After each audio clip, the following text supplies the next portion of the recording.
Black చేసినా సరే ఆయన ఏదో ఒక వే వెతుక్కుంటున్నాడు. ఒకసారి ఆఫీస్కి వచ్చాడు, వాళ్ళతో పాటు కలిసి ఒకసారి ఆఫీస్కి వచ్చాడనమాట. ఆఫీస్కి వచ్చి నార్మల్గా కూర్చొని అక్కడి నుంచే నాకు మెసేజ్ చేస్తున్నాడు. అక్కడి నుంచే నాకు నార్మల్ అంటే వాట్సాప్లో బ్లాక్ చేశాను, ఇన్స్టా ఫేస్బుక్ అవన్నీ బ్లాక్ చేస్తే నార్మల్ మెసేజ్ చేశాడనమాట. నీట్గా కామ్గా బ్లాక్ నుంచి తీస్తే బాగుంటుంది, లేకపోతే బాగోదు అనేసి నాకు ఇక్కడ నేను ఎదురుగా ఉన్నాను, అక్కడి నుంచి నాకు మెసేజ్ చేశాడనమాట. సో ఈ టైప్ ఆఫ్ భయాలు నాకున్నాయి. నాకైతే ఎవరు లేరు చెప్పుకోవడానికి. ఒకవేళ చెప్పుకున్నా సరే నా వెనుక వచ్చి అడిగే వాళ్ళు లేరు. సో కాబట్టి నేను చెప్పలేదు అనేసి నేను చెప్పాను అనమాట. వాళ్ళు అదంతా విని నీ ఇష్టం వచ్చింది చేసుకో, అయిందంతా అయ్యింది, తీయాల్సిన పరువు అంతా తీసావని చెప్పేసి మా వాళ్ళంతా దూరంగా ఉన్నారు. అంటే ఎవరి పనుల్లో వాళ్ళు ఉన్నారు, నన్ను ఎవరు పట్టించుకోలేదు. మా హస్బెండ్ వచ్చేసి మా బాబుని తీసుకెళ్ళిపోయాడు అనమాట. వీడు నీ దగ్గర అయితే సేఫ్ కాదు అని చెప్పేసి.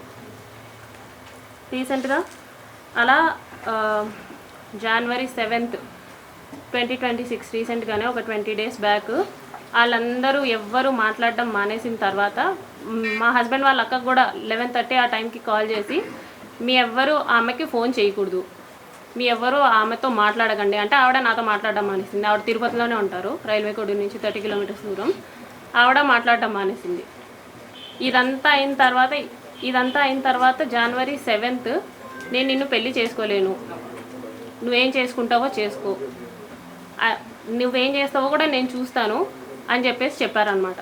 ఇదంతా చేసి నువ్వు పెళ్ళెలా చేసుకోకుండా ఉంటావు, 1.5 సంవత్సరంగా నువ్వు నన్ను ఎంత నాశనం చేసావు, పెళ్ళెలా చేసుకోకుండా ఉంటావు అనేసి నేను అడిగాను. అంటే నేనైతే పెళ్లి చేసుకోను, నా రీజన్స్ నాకున్నాయి, నేనైతే పెళ్లి చేసుకోను, నువ్వేం చేసుకుంటావో చేసుకో అనేసి అన్నారు. ఆ తర్వాత అతని ఫోన్స్ 2 స్విచ్ ఆఫ్. మరెందుకు స్విచ్ ఆఫో నాకు తెలీదు. బ్లాక్ ఏం కాదు, ఫోన్ స్విచ్ ఆఫ్. అతని కాంటాక్ట్ అయ్యే వే కూడా నాకేం లేదు, ఇన్స్టాగ్రామ్ లేదు, ఫేస్బుక్ లేదు, ఏమీ లేదు. అవన్నీ బ్లాక్ చేశారో మరి తీసేశారో నాకు తెలీదు. సో నేను డైరెక్ట్గా వెళ్ళా వాళ్ళ ఊరికి. మా ఊరి నుంచి 12 kilometers దూరం ముక్కవారిపల్లికి సార్తో మాట్లాడడానికి వెళ్ళాను అనమాట. అంటే ఇతన్ని ఎమ్మెల్యేగా నిలబెట్టిన అతను ముక్క రూపానందరెడ్డి అనేసి ఉన్నారు, ఆయన్ని కలవడానికి వెళ్ళాను. ఇతన్ని కలిసి ఏంటి అనేసి అడగడానికి వెళ్ళాను. వాళ్ళెవ్వరూ నాతో మాట్లాడడానికి రెడీగా లేరు. ఈవెన్ వాళ్ళందరికీ ఎప్పటి నుంచో ఈ విషయం తెలుసు. నేనే 1.5 years నుంచి కన్వే చేస్తున్నా ఏంటని. వాళ్ళ పేరెంట్స్కి కానీ, ముక్క రూపానందరెడ్డికి కానీ, వాళ్ళ వైఫ్కి కానీ అందరికీ నేను చెప్పుకుంటూ వస్తున్నాను.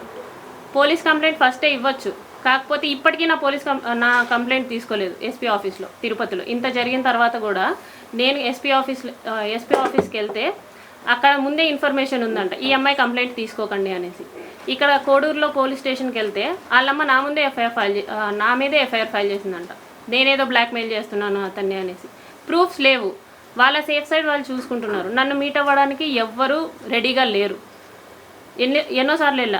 మా మావయ్య కూడా వచ్చారు, మా మావయ్య భాస్కర్, ఆయన కూడా వచ్చారు. ఆయనతో పాటు వెళ్ళాను అనమాట. వాళ్ళు పెద్ద వాళ్ళు వచ్చినా కూడా, మా తరపున వాళ్ళు ఎవరు వచ్చినా కూడా వాళ్ళు మాట్లాడడానికి రెడీగా కూడా లేరు. వాళ్ళ అమ్మ నాన్న కానీ, ఫోన్ కాల్స్ కానీ, ఏదైనా కానీ మాట్లాడడానికి రెడీగా లేరు. నేను చాలా ప్రయత్నించిన తర్వాతే ఇప్పుడు మీ అందరి ముందుకు వచ్చా.